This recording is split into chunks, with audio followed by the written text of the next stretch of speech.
Assalamu alaikum. It's a windy, chilly Friday morning here in Florida, believe it or not, on the West Coast. You know, I often concentrate on promoting Arabic for everyone. And there are not many takers, I might say. Many people are interested in memorizing Quran and learning Tajweed.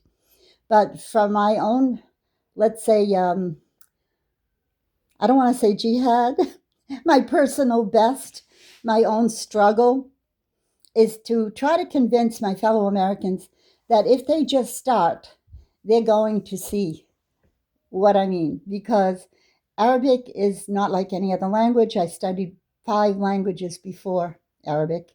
And then Arabic is like the end game.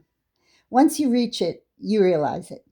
So I compiled, oh my goodness, perhaps 25 years ago, I researched in the Quran and I said, let me find the proof where Allah tells us of its superiority.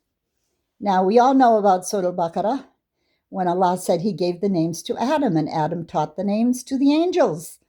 And then Allah said, you should know these names and teach these names if you're truthful. In kuntum sadiqeen. I've mentioned that on many lessons, but I've never done this one. Here is my collection of the 11 verses. I've reproduced it so many times and passed it around, but I think I'll do little bits. I think I'll perhaps do 3 each time. I'll read it in Arabic and translate it for you, 3 or 4. And then we can get through it quickly because I know no one likes more than a 10-minute video. So let's try and begin now. And it's Friday. So Friday, look at me, I'm trying to hold the phone.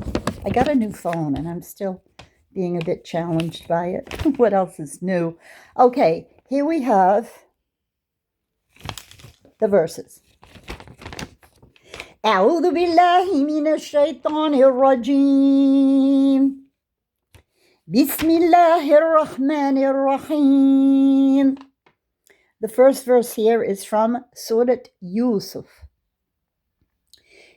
إنا أنزلناه قرآنا عربيا لعلكم تعقلون.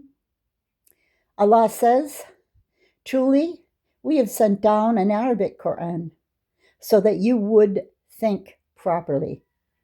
Ta'qilun, the root is aql, which means your brain. The next one is from Surah Ar-Ra'd.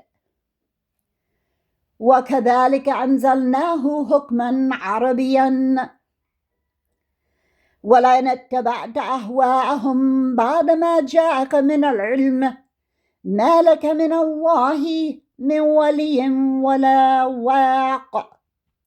Here Allah tells us, once again, the same introduction as in the previous surah, that this Quran was sent down. It's called Hukman Arabiyan. Hakama, Hukman, means wisdom, and it also is referring to law. Yes, that's another big subject. Hukman Arabiyan, meaning the law should be devised or derived from Hikma, which is the Sunnah, the wisdom, which is found within the words of Allah in the Quran. And then Allah says, وَلَنْ اتَّبَعْتَ أَهْوَاهُمْ بَعْدَ مَا جَاءَكَ مِنَ الْعِلْمِ. If you follow other than that, after the knowledge has come to you, مَا لَكَ مِنَ اللَّهِ مِنْ وَلِيٍّ وَلَا وَاقٍ. You're going to have no success, no protector. Wali, someone who will watch out for you. Wala waq, and you'll have no refuge to run towards when you're in big trouble. This is after you know, if you choose something other than the Quran. And then the third one is from Surah An-Nahl. وَلَقَدْ نَعْلَمُ أَنَّهُمْ يَقُولُونَ إِنَّمَا يَعْلَمُهُ بَشَرٌ لِسَانٌ الَّذِي يَلْهِدُونَ إِلَيْهِ أَعْجَمِيٌّ وَهَذَا لِسَانٌ عَرَبِيٌّ مُبِينٌ. Allah says, we know that they're saying that he was taught by someone whose tongue, yalhidun, it means to conceal. And it's because this tongue is a foreign tongue, ajami. And Allah replies, he's relaying to you what they're saying, that Prophet Muhammad is not telling you the truth. He heard this from someone, probably some monk or holy man somewhere. And Allah finishes and says, وَهَذَا لِسَانٌ عَرَبِيٌّ مُبِينٌ. This is a tongue which is Arabiyan Mubin. Now this psalm, I'm going to close with here so I can keep it brief.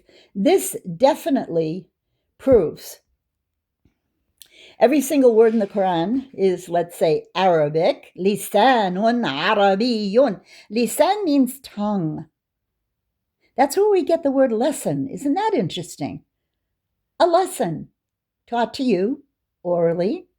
Lisan. So many words come from Arabic. So once again, Allah is telling you that this is the clear Arabic tongue.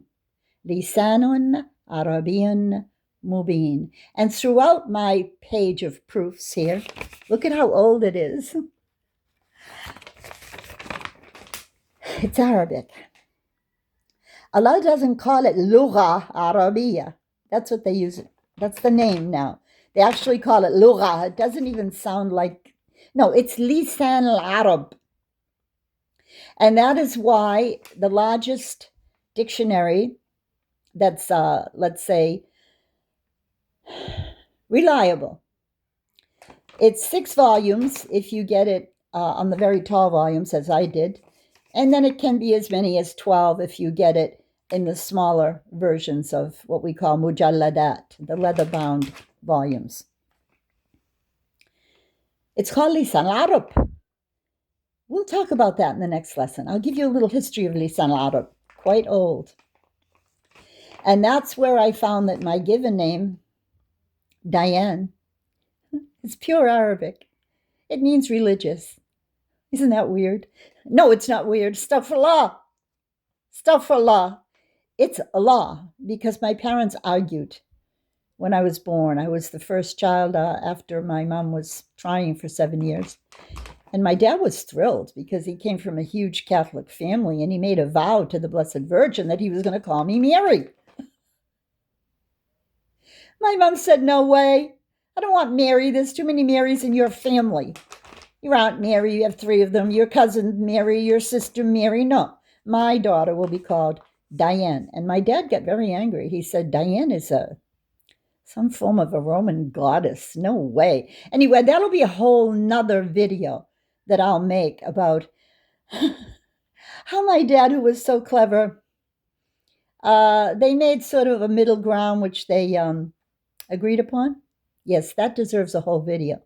But right now, my focus is on Arabic. So I finished this under 10 minutes. It will be 9. And then when I get home tonight, I will make 2 more. Inshallah. Friday's a busy day. So it's a day full of barakah.